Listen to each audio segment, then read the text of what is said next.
tema waktu ini tema yang sejak zaman dulu jadi bahasan. Filosof-filosof awal, bahkan sejak Demokritos juga sudah membahas waktu. Plato, Aristoteles, Immanuel Kant, Newton, ada Einstein, ada Stephen Hawking. Dari tradisi abad tengah ada Agustinus, ada Ibnu Rus, bahkan Ghazali dengan cara membahas masing-masing ngomong tentang waktu. Cuma masalahnya ngomong tentang waktu itu seperti kalimatnya Agustinus itu. Jadi katanya Agustinus, apakah waktu itu jika tak seorang pun mengajukan pertanyaan, aku tahu. Tapi jika seseorang mengajukan pertanyaan dan aku mau memberi penjelasan, aku tidak tahu lagi. Ini kalimat yang jujur dari Agustinus. Kita sering semacam ini. Dalam banyak kasus, dalam banyak hal kita itu sering merasa tahu ketika tidak ada orang tanya. Tapi begitu ditanya, disuruh jawab, kamu biasanya tolak-tolak. Begitu saya ngomong waktu kan kalian rasanya sudah tahu saja, ya semacam itulah Pak waktu. Bayanganmu mungkin jam, kalender, apalagi waktu Indonesia bagian Barat, WIB, WIT, kan cuma itu yang ada di pikiranmu kalau ngomong tentang waktu. Pagi, siang, sore, malam, ngomong waktu selalu begitu. Atau waktu makan, waktu tidur, waktu pacaran, waktu apel, itu bayanganmu hanya itu tentang waktu. Tapi begitu kamu ditanya waktu itu apa, Agustinus jawab, begitu ada yang tanya dan aku mau menjelaskan, macetlah penjelasannya, seolah-olah aku tidak tahu lagi. Tugas filsafat yang paling dasar adalah clarifying konsep. Clarifying konsep itu memperjelas konsep sesuatu. Ini persis kayak definisi tadi. Kita sering ngomong, sering diskusi, bahkan sering debat dengan orang, tapi jangan-jangan kita tidak paham konsepnya, atau jangan-jangan konsepku dan konsepmu beda. Sama kayak waktu ini problem perennial juga. Ayo kita perjelas apa itu waktu. Tiba-tiba saya teringat Gibran di The Prophet, sang nabi itu. Dia juga bingung sama kayak Agustinus ketika ngomong tentang waktu. Di The Prophet itu kan ada satu bab ketika ada seorang ahli astronomi tanya, "Guru, bagaimanakah perihal waktu?" Dijawab oleh sang guru Al-Mustafa yang jadi tokohnya sang nabi, "Engkau ingin mengukur sang waktu yang tiada ukur dan tanpa ukuran." Kalimatnya panjang itu, cuma saya potong paragraf paling belakang. Dan bukankah sang waktu itu sebagaimana hakikat cinta, tiada mengenal batas ukuran serta tak dapat dibagi. Satu kalimat ini kan panjang. Oh, waktu itu kayak cinta ya, ndak ada batas, ndak ada ukurannya. Awal itu ndak bisa diukur. Paling awal itu kapan? Susah ngukurnya. Akhir juga ndak bisa diukur. Paling akhir itu kapan? Dibagi-bagi juga susah. Waktu itu kan kayak kita jalan aja. Sekarang sudah 8:30, tadi jam 8. Kok ya dibagi-bagi dulu biar waktunya, biar nggak jalan dulu. Yang jalan yang ini aja, yang sini ndak usah jalan, ndak bisa. Sama kayak cinta. Cinta itu tidak ada batasnya. Kalian mau membatasi cinta, tidak bisa. Cinta yang beneran ya. Tapi apabila ada keharusan dalam pikiran untuk membagi sang waktu ke dalam ukuran musim semi dan musim dingin, ukuran musim demi musim, maka biarkanlah tiap musim merangkum musim lainnya. Jadi kalau harus dibagi-bagi, termasuk cinta tadi, lampauilah jumlahnya, buanglah kuantitasnya, jadikan satu.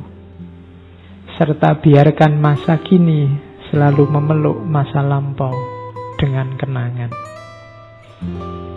Ada sosiolog, ahli sejarah Islam, Malik bin Nabi. Beliau juga ingin menjelaskan waktu. Katanya Malik bin Nabi, waktu adalah sungai yang mengalir ke seluruh penjuru sejak dahulu kala, melintasi pulau, kota, dan desa, membangkitkan semangat atau menina-bobokkan manusia. Ia diam 1000 bahasa, sampai-sampai manusia sering tidak menyadari kehadiran waktu dan melupakan nilainya. Walaupun segala sesuatu selain Tuhan tidak akan mampu melepaskan dirinya dari waktu. Gagasan-gagasan dasar tentang waktu. Yang pertama Plato sama Aristoteles. Ini guru murid, cuma pendapatnya berbeda. Tidak masalah.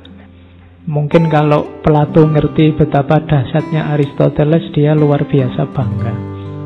Dan dua orang ini nanti banyak mempengaruhi tradisi filsafat Islam dan teologi Islam dalam pandangannya tentang waktu.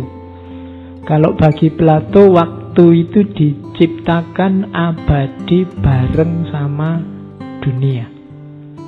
Karena adanya waktu ini kan perputaran dunia ini, perputaran alam semesta, itu kan yang melahirkan waktu. Dulu, kemarin, besok, itu kan matahari berputar, alam berputar, lahirlah namanya durasi, waktu. Jadi dia adalah makhluk, termasuk generasi makhluk pertama begitu Allah menciptakan makhluk. Begitu ada makhluk, saat itu juga lahir waktu. Saat itu juga lahir masa. Cuma pendapat ini nanti dibantah oleh muridnya Aristoteles. Katanya Aristoteles, ada lemahnya pendapatnya Pak Guru saya Plato ini. Lemahnya di mana? Kalau menurut Aristoteles, waktu mendahului alam semesta. Karena alam semesta ini kan logikanya diciptakan. Kalau dia diciptakan berarti ada fase, tidak ada kemudian ada. Fase tidak ada ini kan ada waktu sudah kan. Sebelum ada alam dengan saat ada alam. Sebelum itu kan sudah menunjukkan waktu. Jadi ada waktu sebelum alam. Padahal tadi waktu itu kan bukankah muternya alam. Alam itu kan baru. Berarti waktu ini mendahului alam. Cuma ya kalau dipikir nanti bulat. Sebelum Allah menciptakan waktu, apa sudah ada waktu? Ayo, susah ya mikir filsafat itu. Dan ini nanti masuk ke para teolog ketika memperdebatkan ciptaan. Ini diantara subjek yang dibahas oleh Ghazali dan nanti dibantah oleh Ibnu Rus di Tahafud dan Tahafud tentang kebaruan alam. Ya termasuk penciptaan alam itu kan penciptaan waktu tadi. Kapan Allah menciptakan waktu? Akal tidak bisa membayangkan sesuatu yang dari tidak ada kemudian menjadi ada dan dia mendahului waktu. Jadi itu debat klasik. Kalau ini namanya debat metafisik. Metafisik itu dibalik fisik. Filsafatnya namanya filsafat spekulatif. Aslinya gimana? Ya kita tidak tahu. Pokoknya pinter-pinteran saja, cerdas-cerdasan saja. Tapi ini perdebatan klasik. Masuk ke modern Newton. Newton ini termasuk yang berpandangan waktu itu mutlak sifatnya. Dia eksak, mutlak, independen, punya logik sendiri, punya proses sendiri. Di orang-orang modern nanti waktu diasumsikan sebagai linier dan terbatas. Maksudnya linier itu waktu itu jalan terus, tidak mungkin balik. Nah, kalau di modern waktu itu jalannya linier ke depan terus. Hati-hati waktu itu terbatas, maka jangan sampai kamu terlena. Karena begitu lewat, hilang sudah. Kayak kamu naik kereta, begitu ketinggalan selesai sudah. Karena keretanya tidak bisa balik. sudah terlanjur jalan. Ini basicnya cara berpikir modern. Di antara tokohnya Newton. Jadi waktu itu sifatnya linier, terbatas. Itu yang muncul banyak istilah hari ini kan ada keburu waktu, kehabisan waktu. Jadi seolah-olah kenapa waktu bisa habis? Ya karena waktu terbatas. Bahkan ada time is money. Waktu adalah uang. Begitu kamu kehilangan waktu, kamu kehilangan uang. Kamu ikut ngaji ini kan mau nyari menghabiskan waktu secara bermanfaat biar tidak merasa rugi. Kan antara lain itu mungkin termasuk kamu menganut gagasan waktu itu linier dan terbatas. Sehingga orang modern itu dikenal banyak yang keburu-buru, pingin nang segera beres urusannya nang. Nah, itu karena dia punya pendapat waktu ini harus dimanfaatkan baik-baik karena dia jalan terus, tidak bisa kembali. Oke, ini gagasannya Newton, dasarnya, yang punya teori gravitasi. Waktu itu mutlak, waktu itu absolut. Dia berjalan secara linier dan terbatas. Pandangan kedua kebalikannya. Waktu itu sirkuler, berputar. Jadi tidak jalan habis, tapi apa balik. Ya mungkin dari segi kuantitas waktu itu bisa hilang, tapi dari segi kualitas dia bisa balik. Jadi waktu itu berputar ulang. Waktu itu melingkar, dia ada pola-polanya. Waktu itu bukan sumber daya yang terbatas, tapi dia tidak terbatas, berulang terus. Jadi sejarah itu berulang. Kalau ada yang punya pandangan begitu, itu namanya punya pendapat waktu itu sirkuler. Jangan takut kehabisan waktu, waktunya selalu ada dan berputar lagi. Kamu males kok terus gagal, jangan putus asa. Akhiri kemalesanmu, nanti kamu akan jadi sukses. Jangan khawatir, muter. Tapi kalau kamu malas, ya muter lagi, kamu ketemunya gagal lagi. Jadi itu waktu sirkuler. Kalau orang Jawa, ideologi waktu sirkuler ini nanti misalnya jadi pandangan tentang cokro manggilingan. Jadi hidup ini kayak roda. Dia berputar, kadang di atas, kadang di bawah.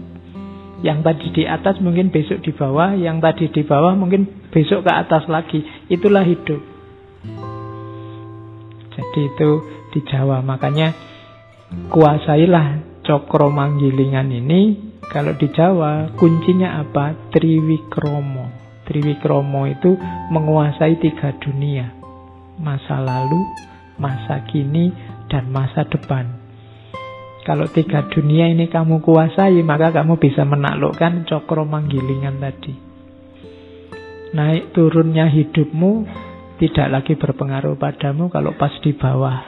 Kamu juga tidak akan merasa kesakitan kalau pas di atas kamu tidak akan lupa diri. Yang benar yang mana, Pak? Linier apa sirkuler? Ya kamu butuhnya yang mana? Hidup itu kan begitu. Kalau kamu butuh ingin efektif, Pak, segera menemukan kesuksesan, mungkin kamu butuh ideologi waktu yang linier. Nah, harus efektif, serius, karena waktunya bisa habis. Tapi kalau kamu mungkin sedang ingin menikmati hidup, sedang ingin santai, sedang ingin bersyukur, nikmatilah alur waktu yang sirkuler. Banyak pandangan sirkuler ini ditemukan dalam falsafah timur, pandangan-pandangan timur. Lebih cocok sama mental timur. Mungkin kita lebih sreg sama yang sirkuler. Tapi kita tetap harus punya senjata yang linier tadi. Karena kalau tidak begitu mungkin kita santai-santai terus. Begitu waktunya sumpek harusnya bangkit. Alah biasa, Pak, hidup itu kadang di bawah, kadang di atas. Kamu tidak berjuang-berjuang kamu nanti. Cuma jangan kemerungsung maju terus. Tidak apa-apa. sekali-sekali gagal ya tidak apa-apa. Balik lagi, ditunggu saja, selalu ada kesempatan. Kan ada yang bilang kesempatan tidak datang 2 kali. Nah, itu teori waktu linier. Ya, iya. Lo kalau waktu sirkuler ya enggak. Kamu enggak lolos CPNS enggak apa-apa. Besok ada tes lagi. Loh.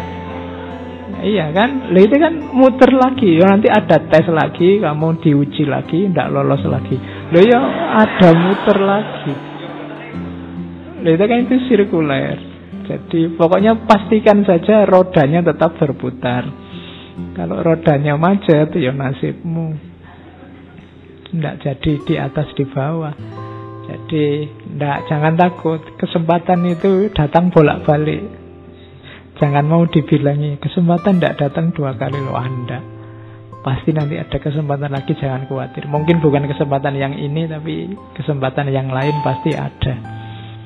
1 menolak tidak apa-apa, masih puluhan menunggu. Puluhan tahun lagi maksudnya.